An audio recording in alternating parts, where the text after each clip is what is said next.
படத்துல cigarette highlight பண்ணுவான், அவன் போட்டோல கொண்டாந்து முன்னாடி சிகரெட் வைப்பான். அது கதாநாயகர் குடிக்கிற சிகரெட், விளம்பரம் இல்ல. அவன் ஏன் வாயில சிகரெட் வச்சான்? உங்க புள்ளைய டென்ஷன் ஆகுமா, இந்த குடி டம் அடி. காதல் தோல்வியா, அடிச்சடிச்சு காட்டுவான். காதல் தோல்வி இவன் பார்த்துட்டே இருப்பான், அடி என்று சொல்ல மாட்டான்.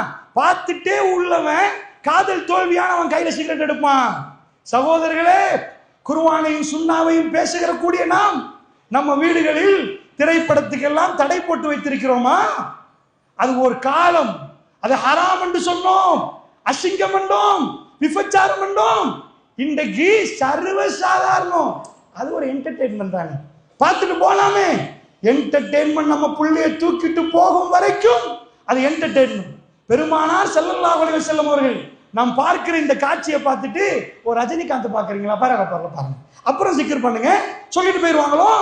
பெருமானார் ஸல்லல்லாஹு அலைஹி வஸல்லம் அவர்கள் இதை பார்த்தால், அல்லாஹ்வுடைய நல்லடியார்களே, இந்த கூத்தாடிகள் எல்லாம் பார்த்து நம்ம பொம்பளை பிள்ளை முக்காடு போட்டு தலை, யாரு தலை, சிகரெட் அடிச்சு சமூகத்தை நாசமாக்குற அந்த கதாநாயகரை உசுரி ரசூலுல்லாஹ்வுடைய உம்மத்து சகோதரர்களே, இதை பார்த்து நமக்கு கார்ட்டூன் வரைஞ்சா கோபம் வருவது, பெருமானாருக்கு ஏதாவது சொன்னா கோபம் வருவது.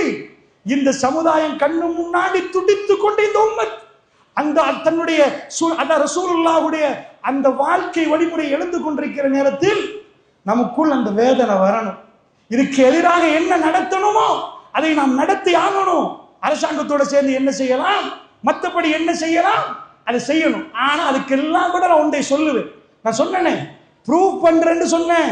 ஆல்கஹால் ஃப்ரீ ஜோன் ஜஸீரத்துல் அரபுல ரசூலுல்லாஹ் உருவாக்கினாங்க. இப்ப உங்களுக்கு ப்ரூவ் பண்ண தேவையில்லை, அது இல்லாமலே போச்சு.